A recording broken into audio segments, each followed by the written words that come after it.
Today our recap tells the story of the Demon King, Norgadius, a being who once ruled the world. However, he was defeated by the power of the hero of justice. Consumed by indignation, he bitterly laments and claims to have never foreseen that his fate would lead him to this end. Even so, he says with conviction that even reduced to a fragment of what he once was, his determination will remain unshakable. He will never give up, for he has sworn to return and seek his revenge, whatever the cost. Now, in a simple house, his sinister laugh echoes in the air. The reincarnation seems to have been successful, and now he prepares to begin his revenge. Suddenly, he looks down and sees his new, delicate hands. He complains that his voice is too high-pitched. Next, he looks at himself in the mirror. Astonished, he cries out in disbelief at what he sees, and he wonders what the hell that is. Then, our Demon King goes to the terrace and puts his hands on the railing, and then he realizes that something went wrong, noting that he has reincarnated as a human girl. Frustrated, he complains that he should have been reborn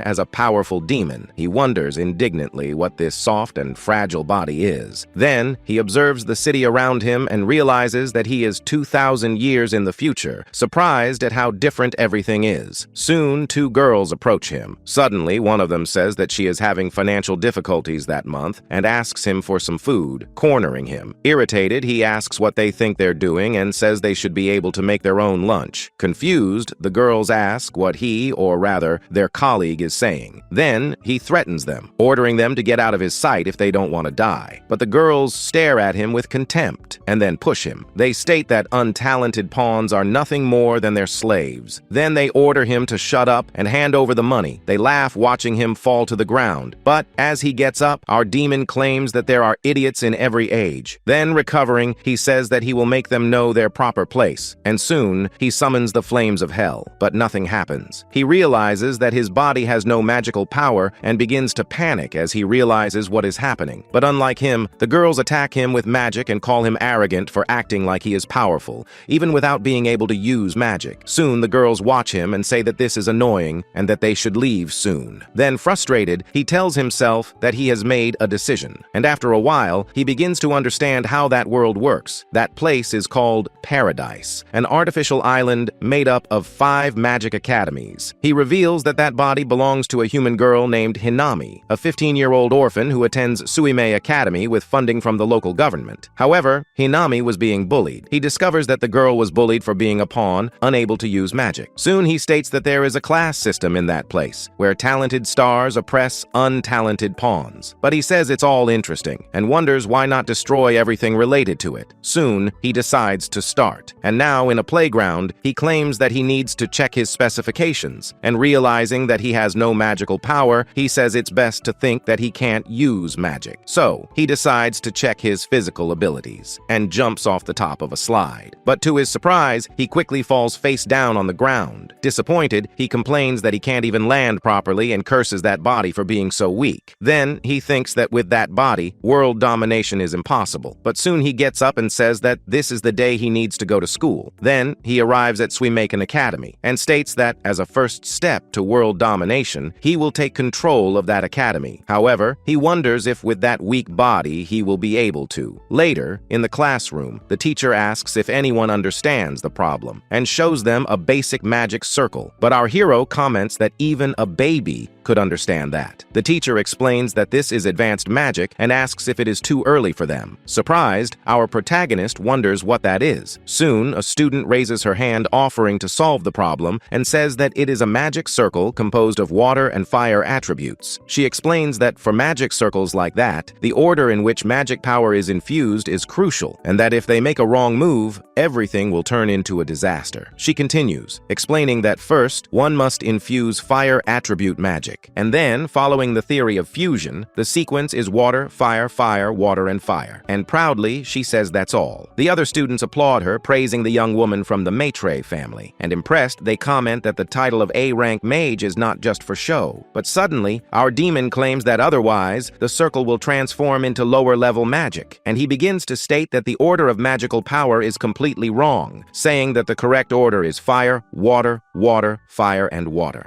And he affirms that with this, magic will become true advanced magic. Confused, the girl asks what he is saying, and the other students are impressed and confirm that he is right. The teacher then exclaims that theoretically that order is more efficient and wonders why they didn't realize that before. 4. Our protagonist states that if they are unable to perceive something so obvious, it only reflects their skill level after 2,000 years. The girl then clenches her hand angrily. Meanwhile, our protagonist reflects that magical civilization seems to have declined, considering that such a basic level of magic is now classified as advanced. Then he says to himself that this is good news, and continues to think that with his knowledge, he may be able to subdue humans. Meanwhile, the girl approaches his desk, along with her other friends, who start staring at her, and with her arms crossed, the girl stares at him. Irritated, she asks how he dares humiliate her that way, grabbing him by the collar of his shirt. Now, outside the class, they hold her and ask if he understands his place. And well, this sucker is named Sophia Mightlet. She is Hikari Hinami's classmate. Her abilities classify her as a Class A mage. Meanwhile, our protagonist thinks it was her who was intimidating him all this time. Sophia then asks what he thinks about becoming a test subject for her magic, and says that it looks like he needs a punishment. Suddenly, an explosion happens. The friends watch in surprise at what just happened. Meanwhile, our protagonist states that he will no longer be controlled by them. Then the girls ask why he is acting that way, and he replies that it's because he is the Demon King who will conquer the world, and prepares to run, while the three girls watch him in amazement at what they have just witnessed. Without hesitation, they yell for her to stop immediately, and while running, she thinks that although she recognizes that her magic is low level, she understands that in such a fragile body, a single blow could be fatal, and with effort, he dodges the attack that explodes right behind. But right afterwards, he trips and falls heavily to the ground. Looking around, he realizes that he is trapped in a dead end. Then, the girls reach her and start laughing in front of her. Sophia and her friends look at him with disdain, questioning how he had the audacity to act against her. Sophia then declares that she has no choice but to eliminate him, and they insult him, calling him pathetic, stating that any pawn who defies a star is destined to be destroyed. Our protagonist asks if they like to torment the weak, and says that it says a lot about their character. Irritated, Sophia grits her teeth. Then she prepares to attack him with magic, and launches a powerful attack in his direction. And while dodging, our demon asks if they are really trying to kill him. The attack hits the ground, leaving a small area completely deteriorated. Sophia, with a smile full of arrogance, declares that this is starting to get interesting. Then she asks what he thought of her advanced magic, and with disdain, states that if he begs for forgiveness, she might consider sparing him. But he replies that there is no need for that, and Sophia asks what he said. Then, the Demon King propels himself to the side, and pushes a shelf next to him, knocking down some items and stating that he will be the one to win. Then, 2 vials fall to the ground, breaking and releasing a pink smoke. Sophia asks what that is, and if they are the chemicals used in magical alchemy. They despair, and with a sinister smile, our demon appears behind her and says that they have fallen into his trap. Sophia yells that this is impossible, and enraged, she asks how a pawn like him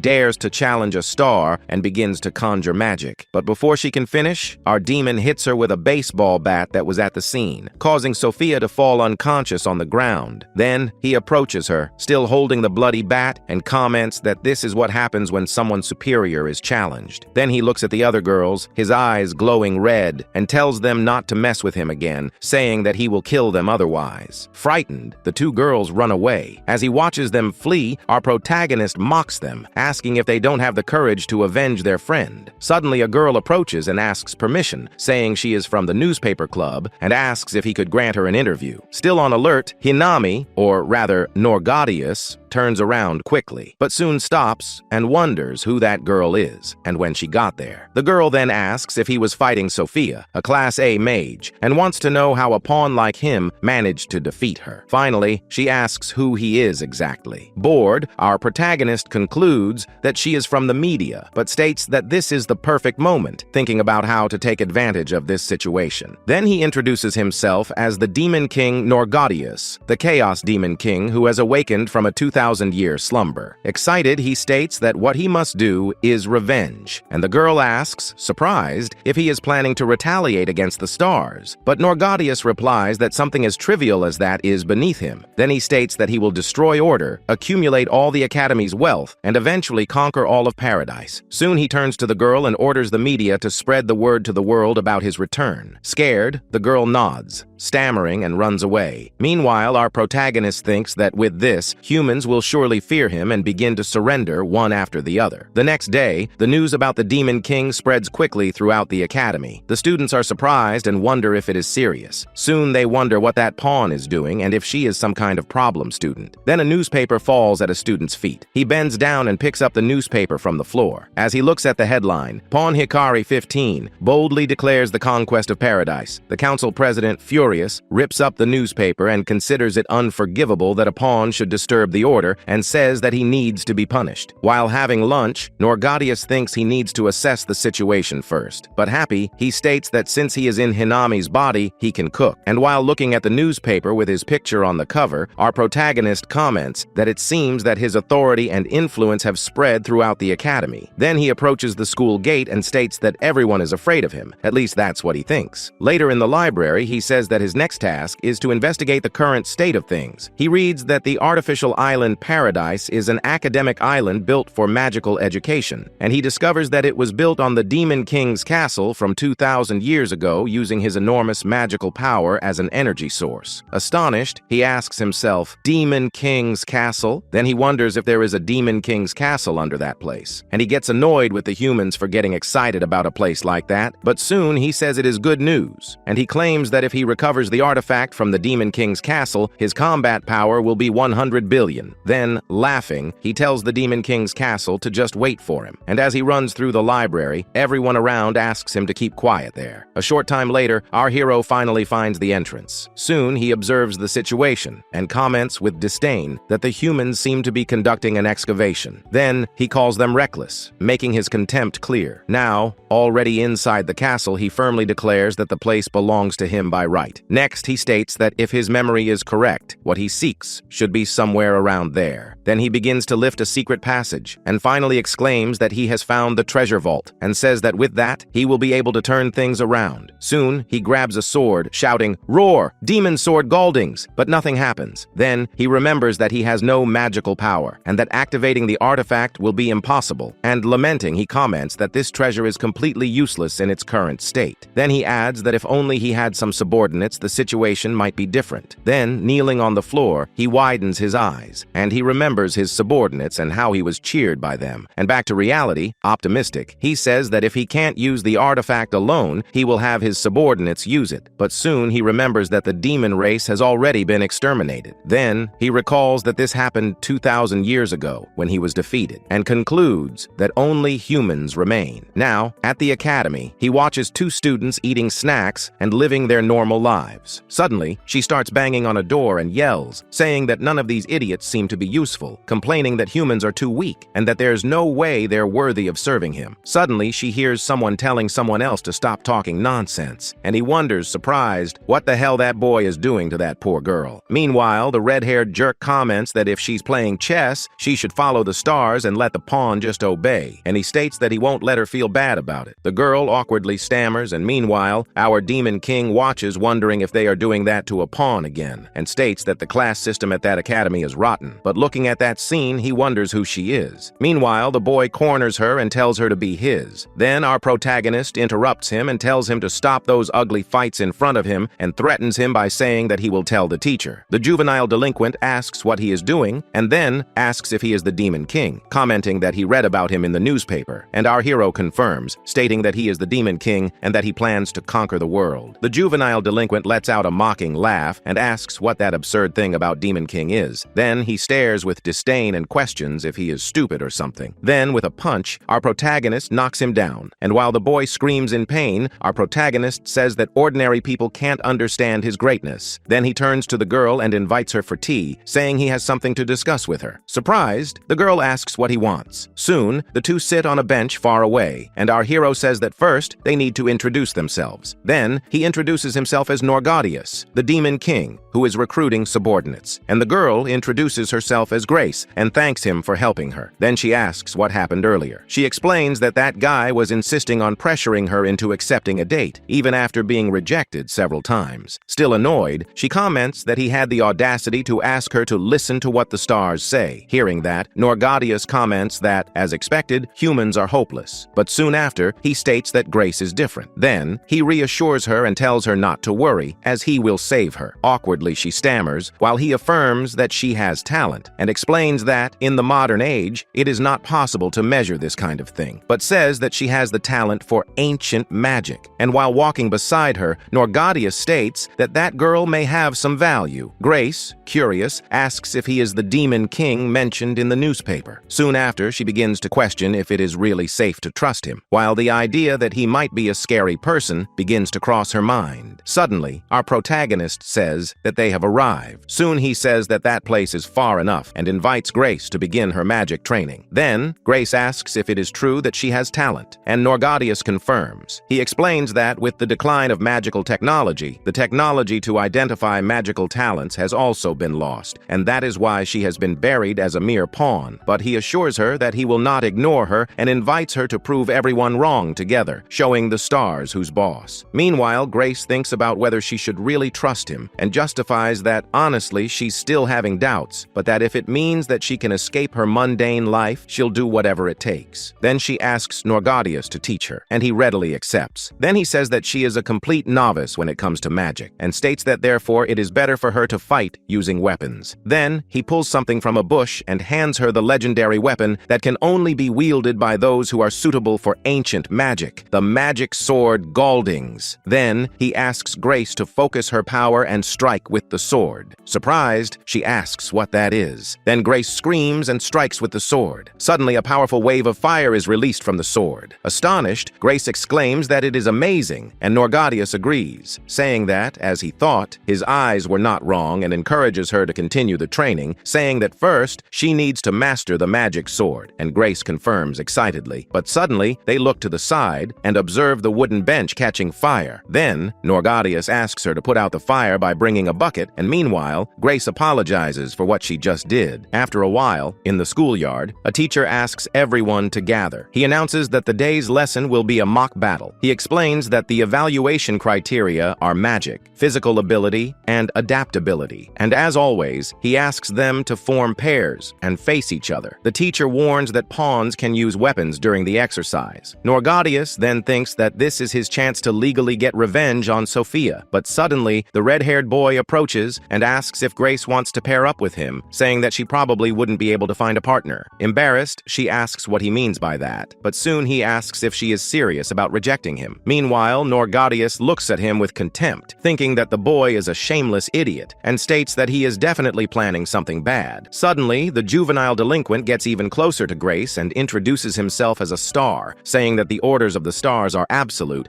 asking her to hurry up and obey like a good pawn. But Norgadius interrupts him and says it's okay, as he will accept his challenge. Confused, the delinquent asks what he is doing. Suddenly, he asks if she is that useless pawn that attacked him the day before. Furious, the delinquent asks how Norgadius had the courage to do that, and threatens to crush him. Then our protagonist approaches Grace and says that if he can defeat her, she will defeat him after that. Then the boy accepts the challenge. Soon, the teacher announces the beginning of the battle. The juvenile delinquent explains that due to the effect of the field, lethal magic will have its power reduced and invites Grace to attack him when her heart tells her to. And the teacher blows the whistle. The juvenile delinquent then yells Grace's name, saying that he will show her what happens when she defies him. And while conjuring magic, he states that he will make her see the truth. Meanwhile, our protagonist, while licking an ice cream, states that he plans to subdue Grace with brute force. Grace, scared, asks him not to approach. Suddenly, she turns around and yells at the boy, throwing a burst of fire at him. Meanwhile, Norgadius comments that Grace, the pawn, wielding the magic sword, is unstoppable. Then, confused, she looks to the side and wonders what just happened. Suddenly, everyone starts cheering her on, while they are amazed that a mere pawn took down a one-star student. Then, the jerk starts to get up, asking what kind of trick she used, but Grace says that he is mistaken, and explains that that is the power of the magic sword. Irritated, the delinquent yells at her to shut up and orders her to die, while preparing to attack her with an electric shock. Grace then screams and strikes another blow with the sword, launching another burst of flames at him.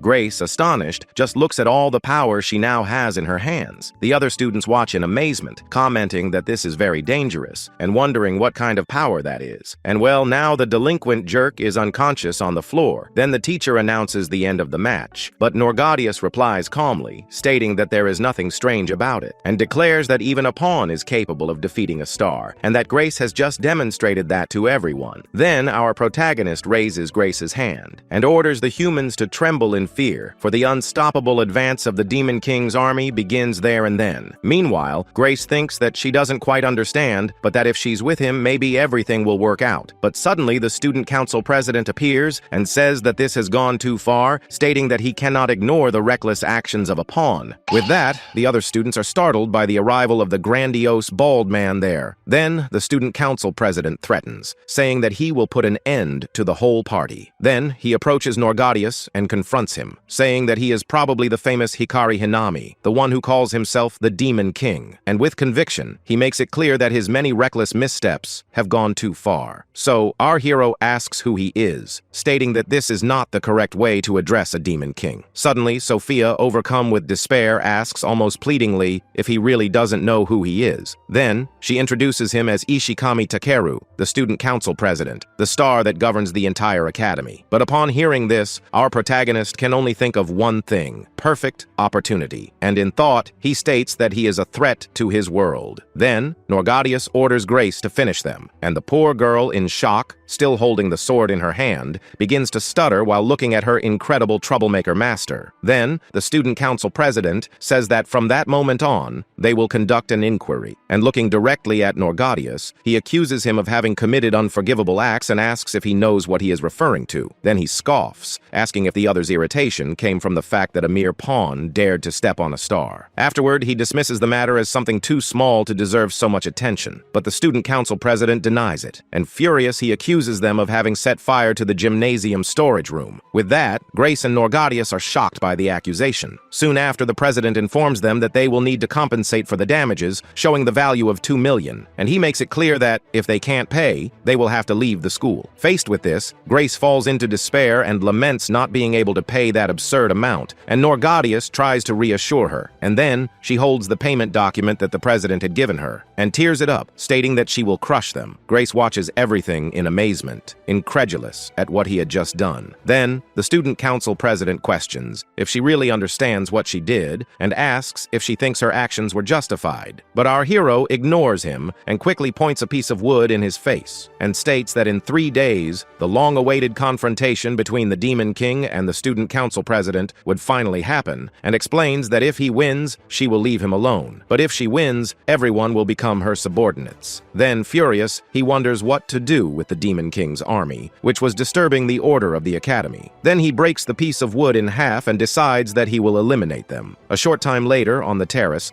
Grace wonders what they are going to do, saying that fighting the student council is something unbelievable. Then, Norgadius tries to reassure her, saying that this was actually a chance for a revolt, and putting her hand on her chin, she reminds Grace who pulled her out of the hell she was in, and asks her to trust her. Grace then says she understands, but she questions if they will be able to win, since they are just pawns. Then Norgadius tells her not to worry, because they have the magic sword. And touching her chest, she adds that she must have already felt a power that she never had before. Suddenly embarrassed by the Demon King's groping, she jumps back. Then Norgadius explains that by using the magic sword Galdings, a path to ancient magic was opened, and that her talent for ancient magic should have awakened. Grace then realizes that it now makes sense why strange things have been happening to her lately. And Norgadius says that now all that's left is to train, aiming for world domination. And finally, our hero questions whether the Demon King, or rather himself, is strong. But seeing that his faithful squire had no reaction, she turns her face to the side. And then, putting her hand on Grace's shoulder, she says that the duel depends only on her. And seeing the predicament she's in, the poor girl starts to sweat cold. Then, 3 days later, the student council president receives them in the arena, and, acknowledging their courage, states that he will grant them some recognition for it. Then he explains that they are aware that the Demon King's forces are limited to just 2 people. Therefore, the student council decided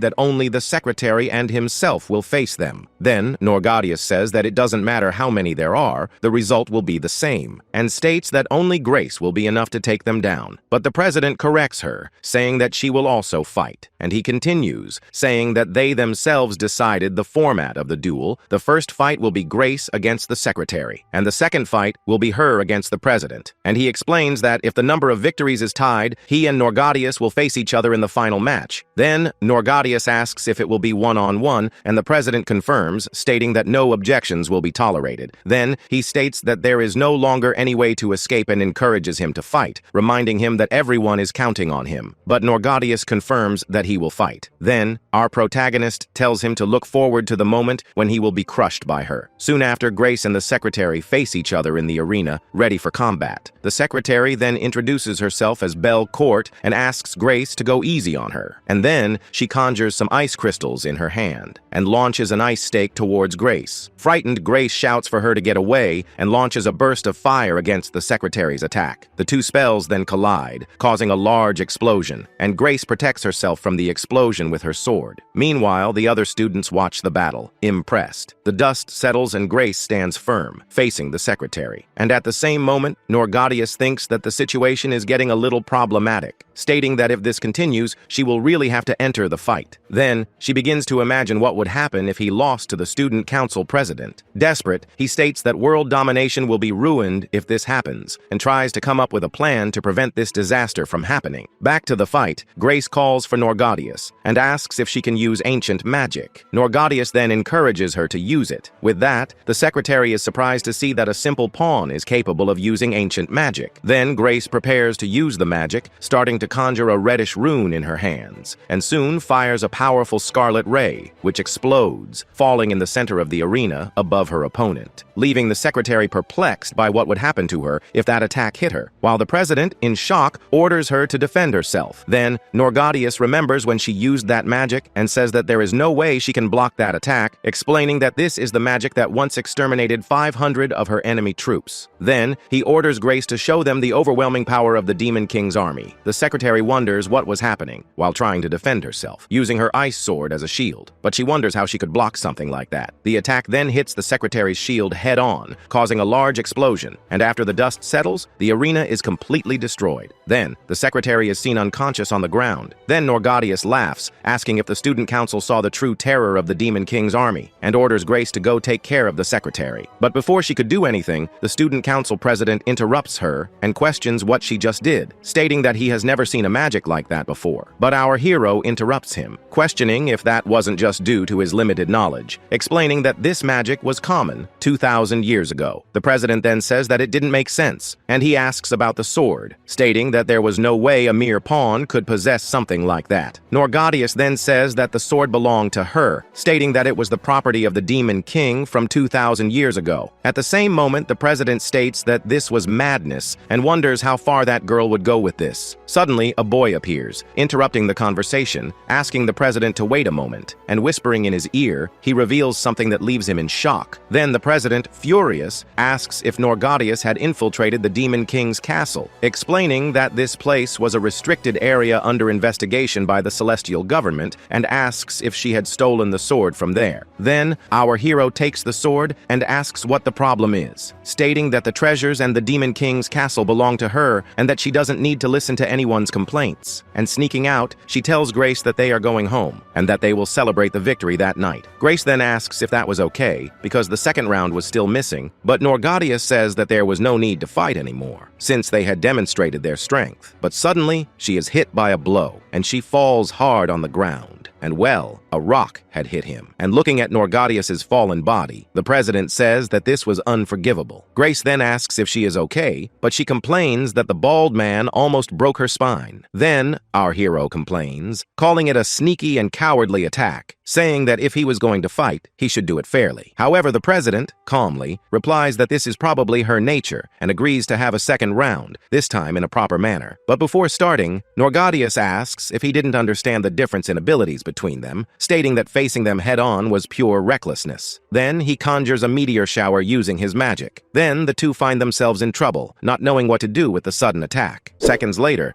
the rocks hit the ground with brutality, raising a thick cloud of dust and causing tremors tremors throughout the arena. As the dust began to dissipate, the president kept his eyes fixed on the impact site, waiting to see the devastating result of his blow. With a smile and closed eyes, he declared with full conviction that this would be the end for them. However, upon opening his eyes, he was surprised as he muttered what had happened. To his amazement, amidst the slowly clearing smoke, Norgadius and Grace emerged completely unscathed, and in the background, the bald man, incredulous, exclaimed that it was impossible. Our hero then let out a laugh and asked if by chance a mosquito had landed on her, saying that his magic was so weak it was sleep-inducing. Despite this in her thoughts, Norgadius revealed that, in fact, she had instructed Grace to cast a barrier spell, mentally praising her subordinate's quick thinking and considering her worthy of her personal recognition. But that made the bald man even more furious, and turning slightly, with the remnants of magical energy still pulsing in his hand, he admitted to himself that perhaps he had indeed underestimated his opponents. Immediately after, he firmly gripped a stone handle that materialized before him and declared that from that moment on he would fight with all his strength, and with the stone handle now transformed into an imposing two-handed axe, he shouted that he would execute them. Faced with that colossal weapon and the president's fury, the two became visibly apprehensive. Without hesitation, the bald man unleashed a powerful blow with the axe, releasing an overwhelming wave of energy that cut through the air towards the two of them. The energy wave grazed past them, and if it weren't for the clever Norgadius, who acted quickly and pushed Grace, jumping to the side with her, the two of them would have been finished. Fallen on top of her subordinate, our hero calculated that he was a brute who relied purely on strength, considering him utterly barbaric. Turning to them, the president sneered, asking if that had been luck, and promised that next time he would hit them directly. As the president advanced again, Grace, in a panic, asked Norgadius what they should do. Desperate, the girl ended up shouting if the Demon King couldn't use magic, which made her, embarrassed,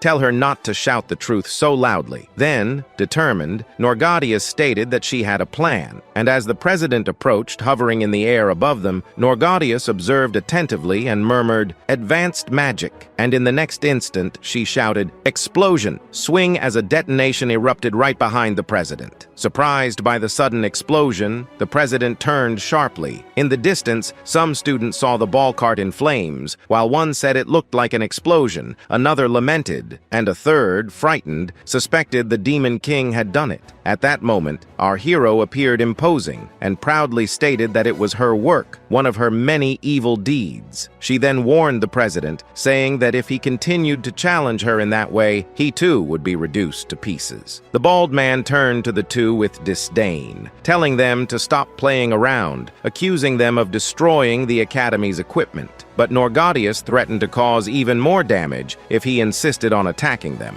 Then, our hero demanded loud and clear that he surrenders. Grace, looking at her, questioned if what she was doing wasn't a bit too vile. But with a wide smile, our hero replied that it was obvious, and declared she was planning world domination. After all, she was the Demon King. Grace watched her master, still perplexed. Meanwhile, the president, clenching his fists, stated he would not forgive them, and that those who disturbed the order would be duly punished. With a sigh, Norgadius looked at the president and called him a foolish human who didn't know his place. Next, with a sinister glint in her eyes, our hero snapped her fingers and ordered him to die. Suddenly, the president's eyes widened, and in the next instant, he was thrown backwards by another explosion. Norgadius then, with her index finger raised, watched the loser, while Grace, beside her, was dumbfounded by what had just happened. Fallen on the ground and visibly shaken, the bald man asked, still confused, what kind of magic that was. His eyes showed shock and disbelief at the power he had just witnessed. It is then that our Demon King approached and, looking at him, stated that that was simply her magic, and wielding her sword over him, she began to declare that this match ended with her victory. Later, after classes ended, Grace, sitting on the grass beside Norgadius, who remained lying down, asked the Demon King how that had worked, and our hero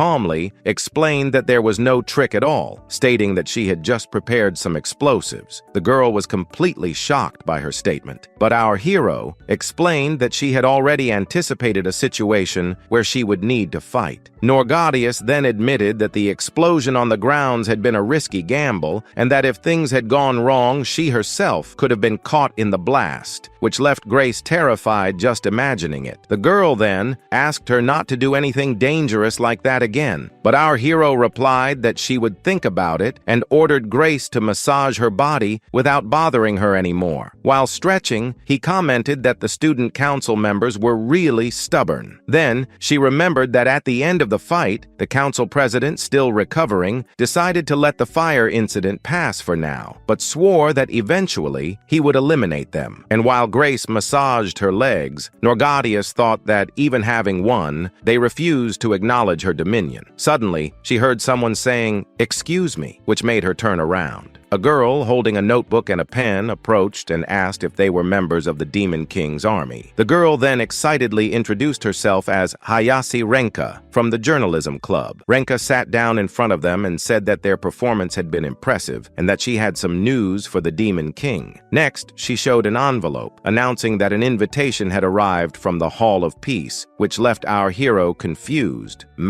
wondering what the hell that could be. Renka then explained that the Hall of Peace was a kind of mutual aid alliance for the pawns, formed to oppose the stars. Next, she asked if the Demon King would like to join, stating that with her on their side, they would be unstoppable. And with a mischievous smile, our hero thought that was interesting. He then imagined that this could be a great chance to gain a lot of subordinates, visualizing himself on top of a mountain, being acclaimed by a crowd of students. But I think her reaction ended up going a little overboard. Soon, as they walked down the hallway, the girl excitedly announced that on that day, they would have a Hall of Peace meeting, explaining that they would discuss how to face the stars. Meanwhile, our Demon King thought that to achieve world domination, she needed to take control of the entire Celestial Academy. And as part of her strategy to conquer Suimeikan Academy, Norgadius considered that taking the pawns under her command would be a good start. Shortly after, Renka announced they had arrived, stopping in front of a door with a makeshift sign. Upon opening the door, the redhead shouted to everyone inside, announcing that she had brought the Demon King with her. However, as soon as they entered, the three of them encountered a heated argument. A girl with blue pigtails confronted a boy, holding him by the collar and accusing him of being just a puppet of the stars. Grace, surprised, asked what was happening, and our hero, indifferent, replied that she didn't know, but that it looked like an ugly fight. Quickly, Renka intervened, separating the two and reprimanding them, saying that fighting was not good, and then asked what was happening there. The girl then positioned herself in the center of the room and argued that there was no point in pawns fighting among themselves. The boy then explained that their colleague wanted to challenge the stars to a duel, even though they were convinced they would lose humiliatingly. But the girl retorted, stating that the best way to get their demands accepted was through a duel, and stated that to elevate the status of the pawns, they would have to try their best, even if it meant risking their lives. However, everyone seemed disheartened by the idea. The girl with pigtails, however, continued to stand defiantly before the other members of the Hall of Peace. Irritated, she gritted her teeth and shouted at them that they were all cowards as she stormed out of the room furiously,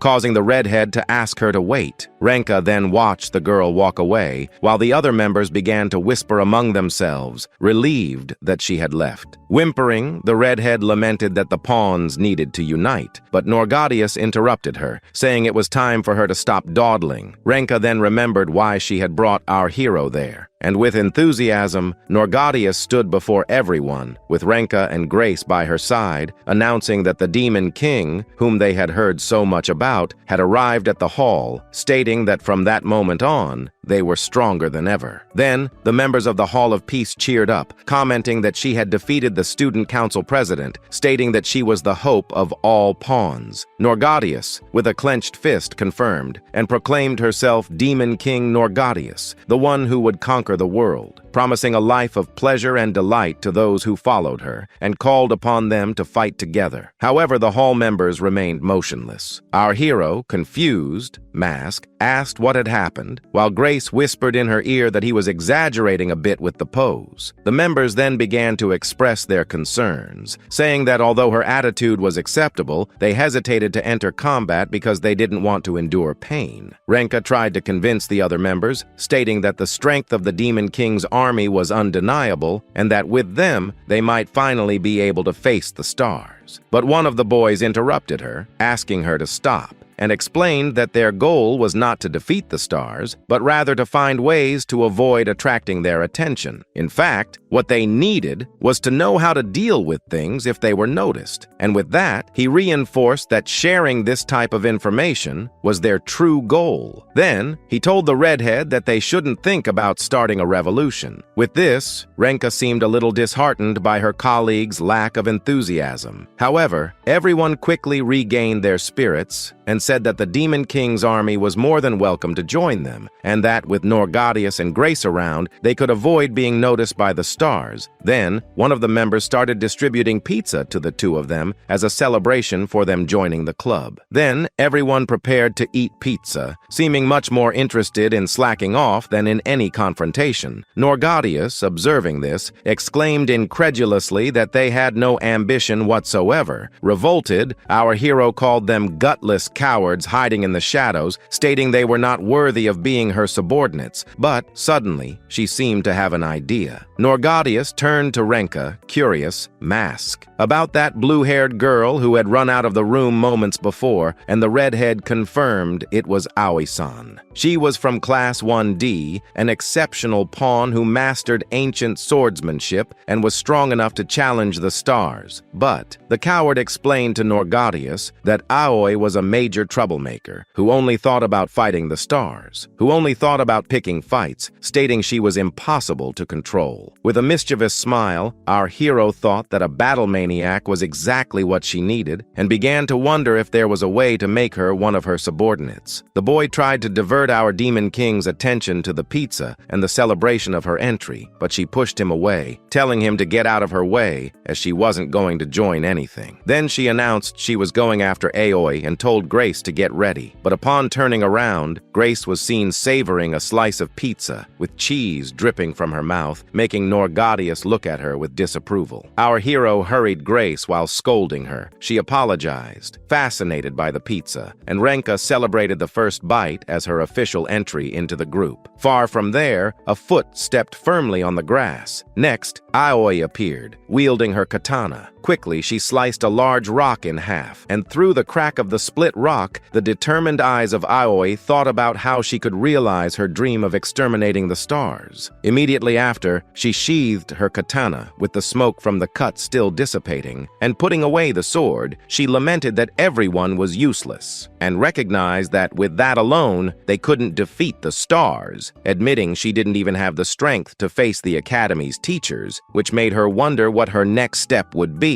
until suddenly, a voice surprised her. In the next instant, the imposing figure of Norgadius appeared beside her and asked what made her so desperate. With arms crossed, our hero insisted, asking Aoi to tell her what was happening. Aoi turned around, and upon recognizing her, remembered that she was the famous pawn who had defeated the student council president. She then asked what the two of them wanted there, apologizing as she said she was busy. However, Norgadius stopped her from leaving, introducing herself as the Demon King. With a sharp look, she stated that judging by Aoi's expression, she was having trouble with the stars. Aoi's eyes widened in pure shock. She could hardly believe it, feeling that Norgadius seemed to understand her thoughts and acknowledged that the girl truly deserved the title she carried. After a moment of hesitation, she confirmed that Norgadius was right. Aoi then began to explain that she had some problems some time ago. Suddenly, her expression changed upon hearing someone approaching. It was a man who said he had heard a loud crash, and upon coming to check, check, found a rock split in half. His gaze then turned to Aoi, and he tried to figure out if she was the cause of this new mess. The jerk then scolded her, saying it was becoming a problem, and asked if he hadn't already warned her to stop being so reckless. The girl, head down, sincerely apologized to Professor Inoda. However, the man approached with a sinister look and threatened her, reminding her that her sister's life would be at stake if she did something like that again. Those words left her completely terrified. Right after, he dropped a photo saying it was from that month, and as he walked away, he told her to transfer the payment later, leaving the 3 girls behind. The photo then fell onto the grass, at Aoi's feet. As the professor left, Norgatius wondered who that man was and what the photo meant. The girl then picked up the paper from the ground and began explaining that it was Inoda, one of the academy's teachers, and that he was involved in all kinds of complicated matters. She then told them that it all began one day when she caught some stars mistreating her younger sister, who studied in the middle school division. Unable to tolerate it, she ended up taking down the aggressors, as she had no choice but to protect her sister. However, to her misfortune, Professor Inoda found out what she had done. As punishment, she revealed that her sister had been taken away. Our hero then exclaimed that it sounded like a kidnapping, but Aoi clarified that, officially, they called it special education, even though her sister was forced to work there under terrible conditions. She then confessed that the punishment was actually meant for her, but her younger sister protected her and took her place. Furious, her hand crumpled the photo she was holding. At her side, Grace was shocked to hear about the girl's sacrifice. Aoi then showed the image, explaining that she bought that photo from Inoda for an absurd price, just to make sure her sister was safe. A single tear then fell to the ground, as Aoi, with bitterness, stated that the academy was rotten. With tears in her eyes, the poor girl declared that precisely because the academy was rotten, she had decided to change it with her own hands. Hearing this, a smile formed on Norgatius's lips, who said she liked that determination. Our hero then reached out to Aoi, promising to fulfill her wish and that she had the power needed to change the world. Aoi, however, hesitated and, wiping her tears, explained that she couldn't use magic and that, at best, she was only good with a sword. Grace then intervened to reassure her, saying not to worry because thanks to the Demon King, she had also managed to use magic.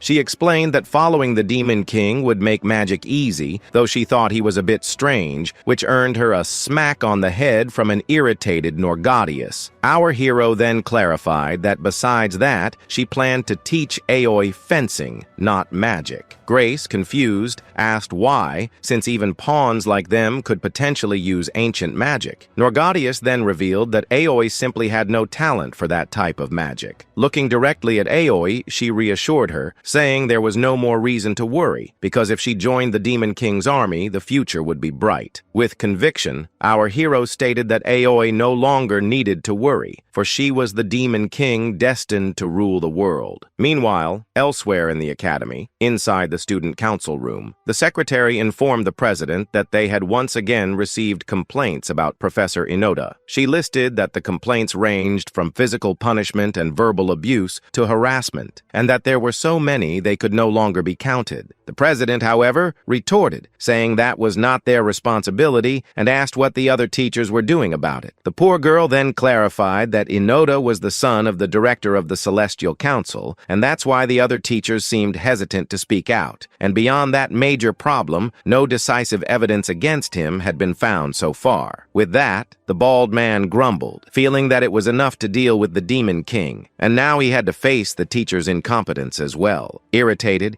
he slammed the table hard, saying there was no other solution and that the student council itself would conduct an investigation, for once they obtained the evidence, victory would be theirs. The secretary, excited by the decision, confirmed his suggestion. With his fist clenched on the table, the president declared with determination that anyone disturbing the order, even if it was a teacher, would be duly punished. Meanwhile, Inoda was in his room, calling the students their sinners. He demanded that the shoulder massage not stop. The professor then humiliated them, saying they were his slaves and that if they disobeyed, he would tell the director and have them expelled from the academy. Suddenly, Aoi's sister approached the jerk. With trembling hands, the girl offered the professor a cup of tea, and he looked at her with disdain. However, overcome with anger, Inoda threw the hot tea at her, complaining about her audacity, while the girl tried to protect herself. Yelling, he reminded her that he had asked for coffee, sternly warning her never to make that mistake again. On her knees on the floor,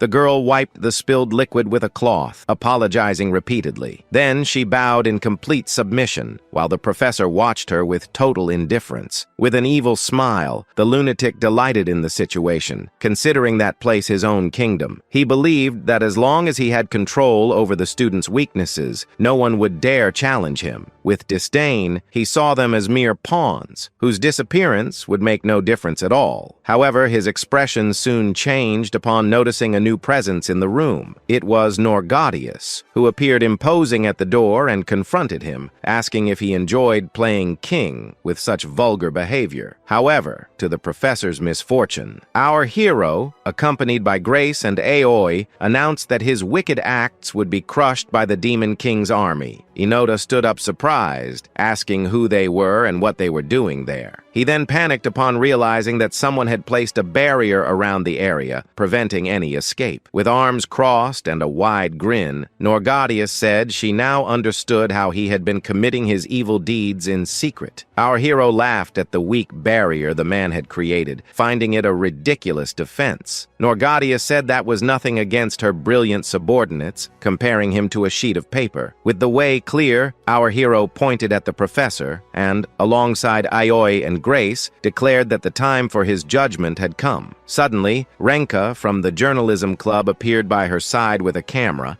and Norgadius asked if she had gotten the evidence, which the redhead confirmed with enthusiasm, saying she had captured everything perfectly. With a malicious laugh, Renka commented that the professor's life would be over if those photos were made public. She then turned to leave, announcing that she would immediately report the incident to the other teachers. However, before she could take another step, a high-pitched scream echoed through the room. In the next instant, Renka was seen lying on the floor. With that, Norgadius quickly realized something was wrong, and well, the redhead had fallen into a trap, a magic circle that electrocuted her. With a confident smile, Professor Inoda asked if they really thought they would leave there alive. He then revealed that the room was full of traps. With an air of superiority, he mocked their audacity in coming there thinking they could defeat him. However, before anything else, he promised to make them pay, threatening to terrify them to the point they could no longer speak. Norgadius, in turn, thought he was simply a fool. While helping Renka to her feet, she said that a man who thought only of personal gain could never defeat the Demon King's army. Then, she turned to Aoi and ordered her to show her strength, and the girl readily agreed. Inoda then pretended to be surprised to notice Aoi greeting her mockingly. With a sadistic smile, the jerk told her not to look at him like that,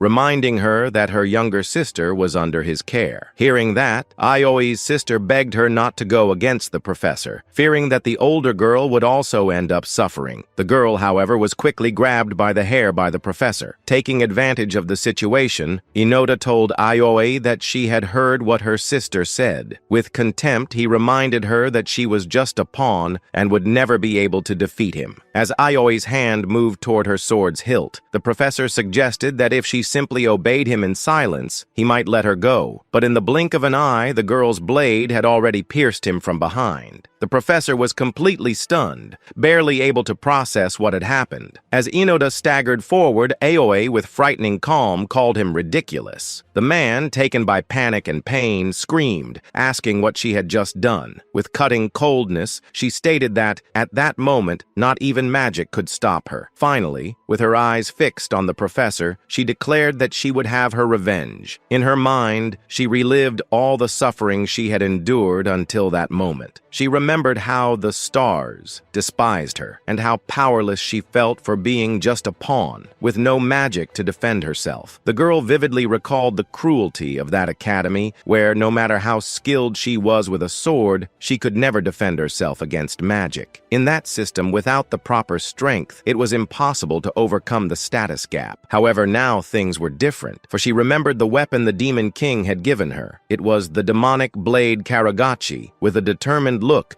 Aoi felt that with that sword, she could bring down anything and anyone. Without further hesitation, she charged toward the professor. Inoda, in turn, clenched his fist, ordering her to prepare for what was coming next. Indignant, he unleashed a powerful burst of magic, shouting that she should be punished. Meanwhile, Aoi braced herself for the impact. The girl then gripped her sword's hilt firmly, and in a swift and precise motion, she sliced through the air, causing the pressure to clash against the professor's attack. With conviction, Aoi stated that such a thing wouldn't work on her. Inoda, in turn, was left speechless, exclaiming that it was impossible. As the professor prepared his strike again, the girl revealed her sword's ability, Karogachi, erasure. She explained that anything the blade cut could be sent to another dimension at her will, and with that, the professor's magic attack was completely obliterated. Soon, the girl's thoughts turned to the Demon King. She remembered that, at first, she had thought Norgadius was just a strange girl, always surrounded by her lively team. However, reflecting on the incredible weapons she had received, she admitted that perhaps the Demon King was actually someone extraordinary. With that conviction, she continued delivering her strikes with the blade. Each of her movements was precise and full of power. Inoda, incredulous at the audacity of someone he considered a mere pawn, saw his magical attack easily repelled. His eyes revealed pure shock as he wondered why he couldn't land a hit on her. Meanwhile, he saw her leap toward him, ready for the finishing blow, and in an instant, the girl struck him squarely, sending him crashing to the ground several meters away. Finally, with the professor defeated, Aoi sighed in relief as she sheathed her sword. Right after, Aoi was embraced by her younger sister and the other girls, who congratulated her, saying she had been amazing. Norgadius, observing the defeated professor, considered it splendid and stated that with that victory, the other teachers would finally understand the terror of the Demon King's army. Seeing the excitement of those around her, Norgadius believed that the time for world domination was near. However, an hour later, the student council president and his secretary arrived at the scene. Upon entering, they were met with a completely destroyed room, prompting the bald man to wonder if they had arrived too late. His assistant then informed him that Professor Inoda had been taken to the infirmary, and he in turn questioned who could have been responsible for all that destruction. However, the president seemed to have no doubt about the culprits. After all, graffiti on the wall that read Demon King's Army confirmed his suspicions. The secretary added that the teachers were taking the situation seriously, and that the council had already been informed of everything. With that, the bald man understood that the Demon King was recruiting more and more pawns, and becoming more reckless with each passing day. With his eyes narrowed in pure fury, the president declared that, for that reason, they needed to destroy the enemy's supply source. In other words, he revealed that their next mission would be to destroy the Hall of Peace.